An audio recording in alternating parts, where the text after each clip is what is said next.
Hello everybody, నేను మీ Prasad Allamaraju, PSR Apple TV channel నుంచి.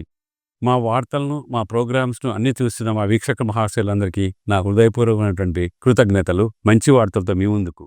జమ్మూ కాశ్మీర్ పహల్గామ్ సమీపంలోని బైసరన్ వ్యాలీలో నరభేదం సృష్టించిన టెర్రరిస్టులను, వారి వెనుక ఉన్న వాళ్లను మట్టిలో కలిపేయాలని సైనిక బలగాలను ప్రధాని నరేంద్ర మోదీ ఆదేశించారు.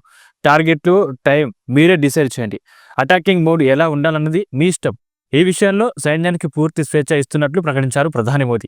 ఉగ్రముఖులపై మాత్రం ఊహించలేని విధంగా దాడులు చేసి మట్టిలో కలిపేయాలి అని త్రివిధ దళాల అధిపతులకు ఆయన స్పష్టం చేశారు. ఢిల్లీలోని తన అధికారిక నివాసంలో రక్షణ మంత్రి రాజ్నాథ్ సింగ్, జాతీయ భద్రతా సలహాదారు Ajit Doval, chief of defence staff general Anil Chauhan, army chief general Upendra Dwivedi, navy chief admiral Dinesh K Tripathi, వాయుసేన అధిపతి ఎయిర్ చీఫ్ మార్షల్ అమర్ప్రీత్ సింగ్తో ప్రధాని అత్యున్నత స్థాయి సమావేశం నిర్వహించారు. పాక్ టెర్రర్ క్యాంపులను నేలమట్టం చేసి తీరాల్సిందేనని యావత్ దేశం కోరుకుంటుందని ఈ సమావేశంలో త్రివిధ దళాల అధిపతులకు ప్రధాని స్పష్టం చేశారని విశ్వసనీయ వర్గాలు వెల్లడించాయి. పాక్ టెర్రర్ క్యాంపులను నేలమట్టం చేసి తీరాల్సిందేనని యావత్ దేశం కోరుకుంటుందని ఈ సమావేశంలో త్రివిధ దళాల అధిపతులకు ప్రధాని స్పష్టం చేశారని ఈ మేరకు విశ్వసనీయ వర్గాలు వెల్లడించాయి. సైనిక బలగాలపై ప్రధాని పూర్తి విశ్వాసం వ్యక్తం చేశారని తెలిపాయి. కాగా ఈ సమావేశం ముగిసిన తర్వాత కేంద్ర హోంమంత్రి అమిత్ షా, ఆర్ఎస్ఎస్ చీఫ్ మోహన్ భగవత్ ప్రధానితో భేటీ అయ్యారు. ప్రధాని మోదీ అధ్యక్షతన సెక్యూరిటీపై కేబినెట్ కమిటీ సమావేశం కూడా జరగనుంది. పహల్గామ్ ఉగ్రదాడి తర్వాత వారం రోజుల్లోనే సిసిఎస్ మీటింగ్ జరగనుండడం ఇది రెండోసారి కానుంది. అనంతరం ప్రధాని అధ్యక్షతన రాజకీయ వ్యవహారాలపై కేబినెట్ కమిటీ సమావేశం కూడా జరగనున్నట్టు తెలుస్తోంది.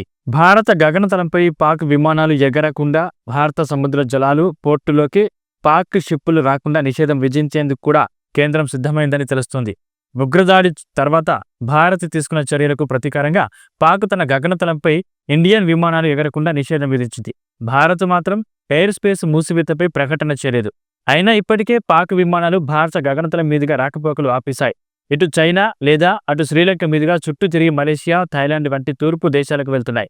మరోవైపు పహల్గామ్ ఉగ్రదాడిపై ఇప్పటికే America, Russia, China, Japan, European దేశాల డిప్లొమాట్లను కేంద్రం వివరించింది. పహల్గామ్ టెర్రర్ అటాక్ సూత్రధారుల్లో ఒకడైన టెర్రరిస్ట్ హాషిమ్ మూసా పాక్ ఆర్మీకి చెందిన మాజీ పారా కమాండో అని అధికారులు గుర్తించారు. ముందుగా పాక్ ఆర్మీలో పనిచేసిన తర్వాత అతడు లష్కర్ తోయిబాలో చేరాడని, ఏడాది కిందట మరో టెర్రరిస్ట్తో కలిసి ఇండియాలోకి చొరబడ్డాడని నిర్ధారించారు.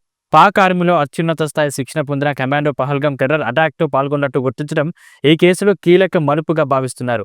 నిరుడు అక్టోబర్లో సోనామార్గ్ టన్నెల్ వద్ద జరిగిన ఉగ్రదాడిలోనూ మూసా పాల్గొన్నట్టు భావిస్తున్నారు. ఆ సందర్భంగా భద్రతా బలగాలతో జరిగిన ఎన్కౌంటర్లో జునైద్ అహ్మద్ భట్ హతం కాగా మూసా తప్పించుకున్నాడు. అప్పుడు భట్ నుంచి స్వాధీనం చేసుకున్న ఫోన్లో మూసా ఫోటోను బట్టి ఆ అటాక్లో ఇతడి పాత్ర కూడా ఉన్నట్లు తేల్చారు.